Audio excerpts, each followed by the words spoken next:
Today is my birthday, so I'm just going to do a quick video about our fret slotting machine. Eventually, anyone who wants to make a living building guitars will realize that slotting fingerboards by hand is entirely too labor and time intensive. Fingerboards need to stand up to a lot of wear, and the woods used are not easy to cut. There are a number of tools which have been used for this over the years, but many of them came out after this machine was made in the 1970s, and simply were not available at that time. Once we had this machine, there's been no reason to change it. My father had this machine made sometime in the 1970s by someone he always called a crazy machinist. In concept, this saw is pretty simple. There's a spindle which holds a machinist's screw slitting blade, which is precisely gauged for the size of its kerf. The kerf is the width of the slot. These blades are very precise, but they also have no set to the teeth, which means they can rub against the slot as you cut, and on rosewood boards in particular, this can cause some burning. The fingerboard is placed on a carriage. This runs on steel rails tangent to the spindle rotation. These rails were the only issue this machine has ever had.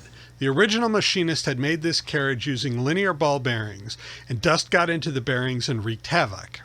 So my father brought it to another, as he always said, crazy machinist to rebuild. On reflection, my father may have just believed all machinists were crazy, and as a woodworker, I think he may be right. The second machinist replaced the ball bearings with bronze bearings, and the machine has run perfectly ever since. The only maintenance it has had in that time is occasionally replacing the blade. It doesn't see a massive amount of use. In about 50 years, it may have been used to make around 1,000 fingerboards, but it has been extremely reliable. The depth of cut is set using a screw to move the carriage assembly up and down on a dovetailed way.